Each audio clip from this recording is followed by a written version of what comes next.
ඉදිරියට යන්නයි උන්වහන්සේ අපිට කියලා දෙන්නේ. සියලුම සදහැවතුන්ට නිදහසේ වන්දනාමාන කරන්න පුළුවන් පූජනීය පුදබිමක සඳගිරි මහසෑය නිර්මාණය කරන්නට උන්වහන්සේ වැලි කැටෙන් කැටේ සෙමෙන්ති පිටෙන් පිට ගඩොල් කැටෙන් කැටේ එකතු කරන්නට අසීමිත ශාසනික මෙහෙවරක යෙදුණා. ඒ වගේම සුවහසක් තරුණ තරුණියන්ගේ ජීවිත ව්‍යාපාරෙහින සැබෑ කරන්න විශාල සමාජ මෙහෙවරක යෙදෙනවා.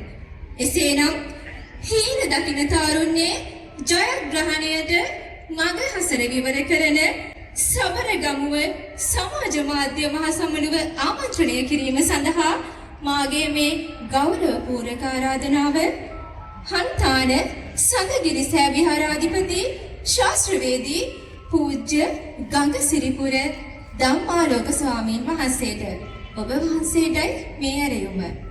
අවසරයි.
ශ්‍රී බෝධිරාජාරාම විහාරස්ථානයෙන් වැඩම කොට වදාළ මගේ කල්යාණ මිත්‍ර පණ්ඩිතහාමුදුරුවන් වහන්සේ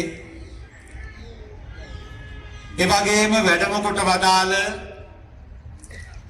අනිකුත් අති ගෞරවනීය අපේ කල්යාණ මිත්‍ර ස්වාමීන්ද්‍රයාණන් වහන්සේලා සබරගමු ජනතාවගේ හදවත බඳු රත්නපුර මහසමන් දේවාලයේ වර්තමාන පින්වත් බස්නායක නිලමේතුමන් එවැගේම මේ අවස්ථාවට සම්බන්ධ වන වැඩිහිටි මව්පියවරුන් තරුණ පින්වත් පිරිස ඇතුළු කොට ඇති වාසනාවන්ත කාරුණික සදැහැති පින්වත්නි පෙරාදෙණිය 14 දෙසැම්බර් මාසේ 25 වෙනිදා හන්තානේ තේවතු යායක් මැද මුඩු භූමියක සඳගිරි මහ විහාරය ආරම්භ කරනවා. සඳගිරි විහාරය ආරම්භ කරලා 2016 ඔක්තෝබර් මාසේ මම එකපාරටම මේ වෙනකොට මම ඉන්නවා හන්තානේ නුවර විශාලතම දාගැබ නිර්මාණය කරන්න ඕන කියන අදහසින්. මේ ඉන්නකොට ඔබට මතක ඇති අර සුපර් මූන් සුපිරි හඳ පායපු අවුරුද්ද 2016. මේක දැක්කට පස්සේ මට හිතුණා මේ සුපිරි සඳ පායන දවසේ සඳගිරි සෑය ආරම්භ කිරීමේ කටයුත්ත වෙනුවෙනුත් මං යමක් කරන්න ඕනේ. ඊට පස්සේ රෑ පන්සලේ සිමෙන්ති තියෙනවා බෝඩ් එකක් ලැහැස්ති කරගෙන වැලි ටිකක් කලලා අරගෙන පෙනේරේ ඊට පස්සේ සිමෙන්ති සමග කලවම් කරලා මම චූටි චෛත්‍යයක් නිර්මාණය කරනවා. ඒක තියෙනවා අදටත් සඳගිරි සෑ ධාතු ගර්භය. මේක දවස් මම දෙකක් විතර එදා ආරම්භ කළා දවස් දෙකක් විතර රෑ දවල් අතින් හදාගෙන යනවා. මේක කරගෙන යනකොට මට ආසයි ඒ වගේම හදිස්සි ඒ වගේම මේ වෙලාවේ මගේ හිතේ හීනයක් ගොඩනගෙනවා තරුණ භික්ෂුවක් හැටියට දලදා වඳින්න එන සදහැවතුන්ට දලදා වැදලා ඉනික් පිටිව වන්දනා කරන්න නුවර විශාලතම දාගැබ හන්තාන ප්‍රදේශයේ කේන්ද්‍ර කරගෙන නිර්මාණය කරන්න ඕන කියලා. ඊට පස්සේ මම සැලසුම් කරනවා ජනවාරි 2017 ජනවාරි මාසේ 29 වෙනිදා මම සඳගිරි සෑයට මුල්ගල් තබන්නට ඕන කියලා. ඒ අනුව මේ කටයුත්ත මම සංවිධානය කරනවා. මම මේ කටයුත්ත ලැහැස්ති කරලා මගේ අතින්ම ඉන්විටේෂන් එක ෆොටෝෂොප් වලින් ඩිසයින් කරනවා. ඊට පස්සේ මේ වෙනකොට මගේ Facebook ප්‍රොෆයිල් එක තියෙන්නේ.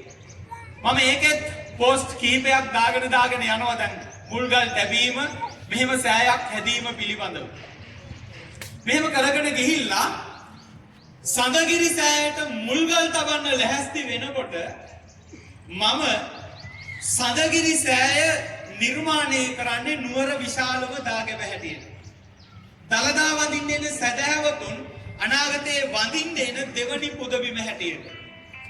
මේක සැලසුම් කරගෙන යනකොට මම බලාපොරොත්තු වෙන්නේ ලංකාවේ වටේ හැමෝම මේ සත්කාරයට 100%ක් බොහොම සත්භාවයෙන් මේ කටයුත්ත පිළිබඳව විශ්වාසයෙන් උදව් කරයි කියලා.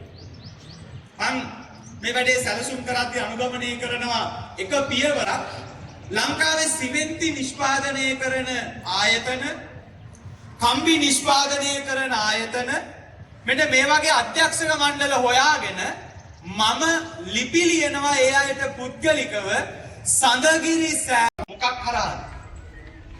සමාජ මාධ්‍ය භාවිතය හරහා. මට තිබුණ ප්‍රබලම ශක්තිය මොකද්ද? සමාජ මාධ්‍ය භාවිතය. එතකොට අද වෙනකොට මගේ Facebook page එකේ ලක්ෂ 13මාරකට වැඩි පිරිසක් followers ප්‍රමාණයක් ඉන්නවා.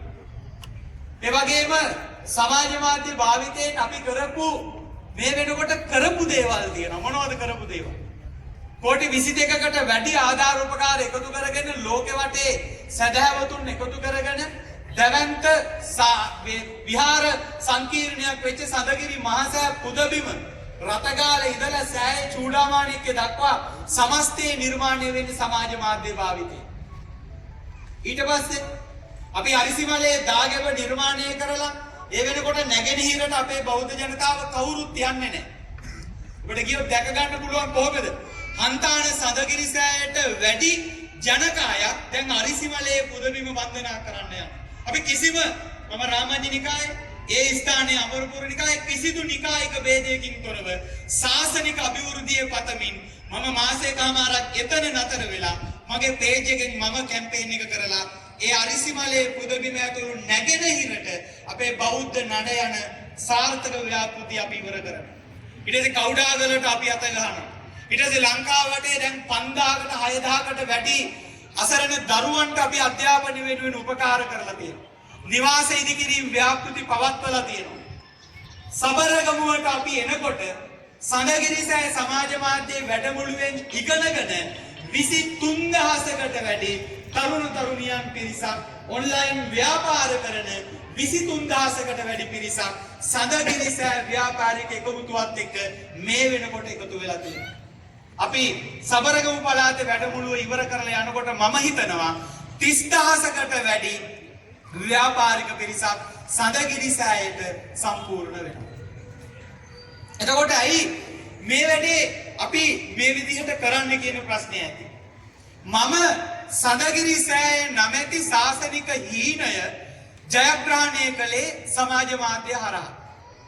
ඊට පස්සේ මට ඇති වෙච්ච ප්‍රශ්නේ තමයි මට සඳගිරිසෑය නිර්මාණය කරන්න Facebook account එක හරහා පුළුවන්කම ලැබුණා නම් මේ රටේ ජීවත් වෙන අහිංසක තරුණ තරුණියන්ට තමන්ගේ හීන මේ සමාජ මාධ්‍ය භාවිතය හරහා ඇයි ජයග්‍රහණය කරන්න බැරි කියන ප්‍රශ්නේ මතුවුණා. ඔබ දන්නවා අපි මේ කටයුත්ත ආරම්භ කරන්න පෙර යුගයේ වෙනකොට වැඩි වශයෙන් තිබුණ දැන් ක්‍රමානුකූලව ප්‍රතිශතයක් ඇටියට අඩු වීගෙන යනවා. අපේ රටේ සමාජ මාධ්‍ය භාවිතා වෙන්නේ වැඩියෙන්ම මොකටද? ඉස්සර නම් වැඩිම බරක් තියෙන්නේ මේ පල් වෙච්ච ගඳ ගහන ජහජරා දේශපාලනය වෙනුවෙන් තමයි සමාජ මාධ්‍ය බහුලව භාවිතා වුනේ. එක්ක Tamanට පක්ෂලා නම් මෙහි ඉන්න ඔයාලා හැමෝම වාහන අරගෙන බස් වියදම් එක්ක දරාගෙන හන්තානට ඔයාලා හැමෝම කෝටි ගාණක් මේ සබරගමේ මිනිස්සු Tamanගේ මුදල් වියදම් කරගෙන නුවරට එන්න ඕන. ඒ වගේම හන්තානේ අපේ ශාලාවේ දාන්න පුළුවන් අපිට විහාරගේ 300ක් 350ක් විතර. හැබැයි අපි මෙහි බෝධිරාජාරාම ශාලාවේ සාමාන්‍යයෙන් 1000කට වැඩි පිරිසක් දාන්න පුළුවන් කියලා සඳහන් කරා. මම ශාලාව බැලුවා. ඒ ශාලාවේ 1000කවත් ටීම් එකක් දාලා අපි ඔයාලට සමාජ මාධ්‍ය ඔන්ලයින් වැඩමුළුව ප්‍රායෝගික වැඩමුළු ජනවාරි 20 වෙනිදාට කලින් අද මෙතෙන්ට ආපු ඔයාලා හැමෝටම උගන්වලා ඉක්මනින් ජනවාරි 20 වෙනකොට ඔයාලා හැමෝටම උගන්වලා අවසන් කරනවා. ඔයාලට ඔයාලගේ ඔන්ලයින් ව්‍යාපාරයේ වැඩ කටයුතු ආරම්භ කරන්න පුළුවන් මට්ටමට ඔයාලව පත් කරනවා. එවනම් කොහොමද ඔයාලා අපිත් එක්ක එකතු වෙන්නේ කියන ගැටලුවට එවනම් ඒකට උත්තරේ හැමෝම Tamanගේ ෆෝන් එක අතට ගන්න.